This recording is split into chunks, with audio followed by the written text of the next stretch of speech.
कहते हैं हम किसी को ज़िंदगी दे नहीं सकते, तो हमें किसी की जान लेने का भी कोई अधिकार नहीं है। जान लेने के बाद भी अगर किसी व्यक्ति को कोई भी पछतावा ना हो, वो अपने किए पर बिल्कुल भी शर्मिंदा ना हो, तो समझ लीजिएगा कि उसके पीछे कोई ना कोई बड़ी वजह ज़रूर रही होगी। आज की इस घटना में कुछ ऐसा ही होता है। एक व्यक्ति अपने पूरे होशो-हवास में किसी की जान ले लेता है और जब वो पकड़ा जाता है, उसे पूछताछ होती है, तो कहता है कि मुझे अपने किए पर बिल्कुल भी शर्मिंदगी नहीं, बिल्कुल भी पछतावा नहीं है। नमस्कार दोस्तों, मैं हूँ संजीव और आप देख रहे हैं स्टोरी बाय क्राइम तक।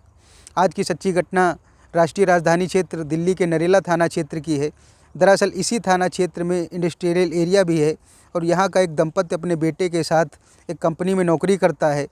नौकरी करके 3 सितंबर की रात 8 बजे के आसपास रोज़ाना की तरीके से वो अपने घर आते हैं और जैसे ही दरवाज़ा खोलते हैं, तो दरवाज़ा खोल के देखते हैं तो जगह जगह खून के छींटे पड़े हुए थे। थोड़ा और आगे बढ़ते हैं तो उनका बेटा खून से लथपथ पड़ा हुआ था, जिसकी उम्र 17-18 साल है। दंपत्ति तुरंत ही अपने बेटे को हॉस्पिटल ले जाता है। हॉस्पिटल पहुंचने के बाद जब उसको डॉक्टर देखते हैं तो उसको मृत घोषित कर देते हैं और कहते हैं कि आपका बेटा मर चुका है। डॉक्टर तुरंत ही पुलिस को सूचना देते हैं। पुलिस हॉस्पिटल पहुंचती है, परिवार वालों से पूछताछ करती है, तो परिवार वाले कहते हैं मुझे नहीं पता है कि ये सब किसने किया है, किस वजह से किया है। मुझे बस इतना पता है कि मेरा बेटा चला गया। पुलिस इस लड़के की लाश को अपने कब्जे में लेके पोस्टमार्टम के लिए भेज देती है। 24 घंटे के बाद जब पोस्टमार्टम की रिपोर्ट आती है तो उसमें पता चलता है कि इस लड़के के सिर पे कई बार एक नुकीली चीज़ से वार किया गया है, जिसकी वजह से इसकी मौत हो गई है। पुलिस अब मामले की छानबीन करना शुरू करती है।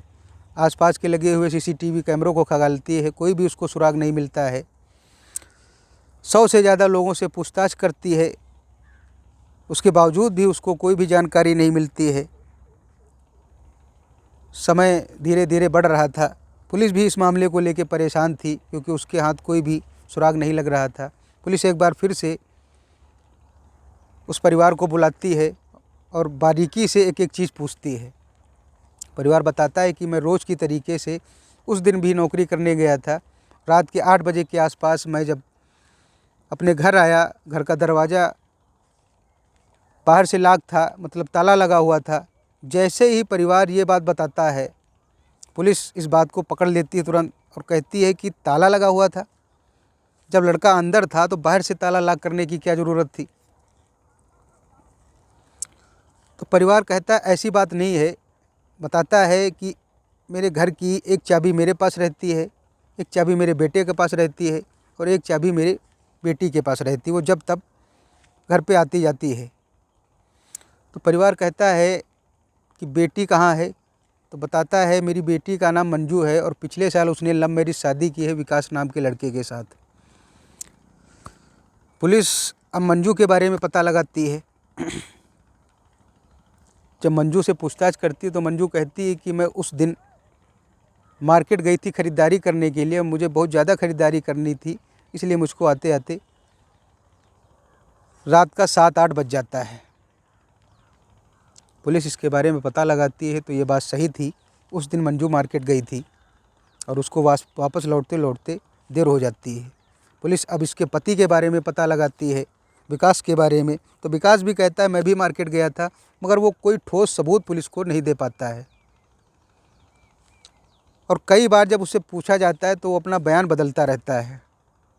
पुलिस का शक अब उस पर यकीन में बदल जाता है कि कहीं ना कहीं इसी का हाथ है इस मामले में।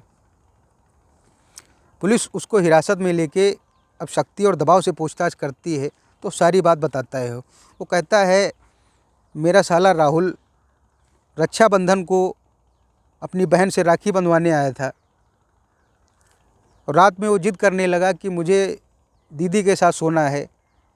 तो मैंने भी कहा बहन भाई हैं, इसमें कौन सी दिक्कत वाली बात है, कौन सी हर्ज है, सो जाओ साथ। मैं दूसरे कमरे में सो गया और रात को अचानक जब मेरी 12-1 बजे के आसपास आँख खुलती है तो मैं बाहर निकलता हूँ तो देखता हूँ कमरे से थोड़ी थोड़ी हल्की हल्की आवाज़ें आ रही थी।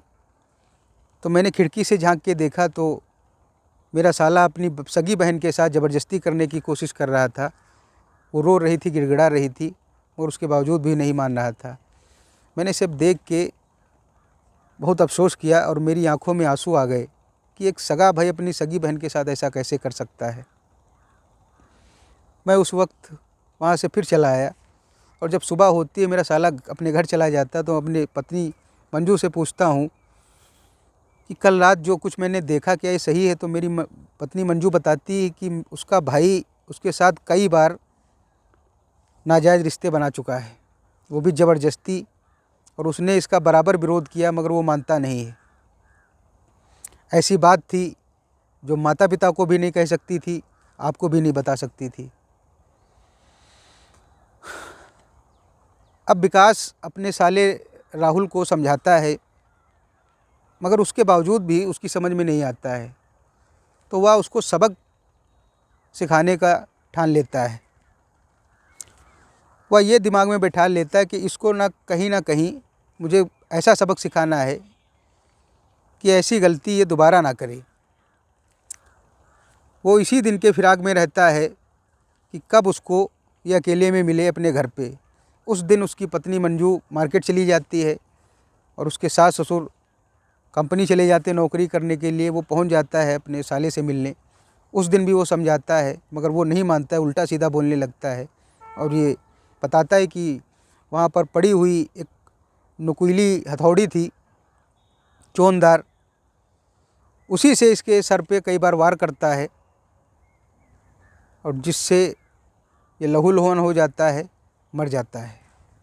और कहता है मुझे इस चीज़ का बिल्कुल भी पछतावा नहीं है, बिल्कुल भी अफसोस नहीं है, बिल्कुल भी शर्मिंदगी नहीं है, क्योंकि उसने ऐसा कृत्य किया था जो असहनीय था। पुलिस विकास को संगीन धाराओं में मुकदमा दर्ज करके जेल भेज देती है। मिलते हैं अगली सच्ची घटना के साथ, तब तक के लिए आप सावधान रहिए, जागरूक रहिए, हंसते रहिए, मुस्कुराते रहिए। जय हिंद, जय भारत।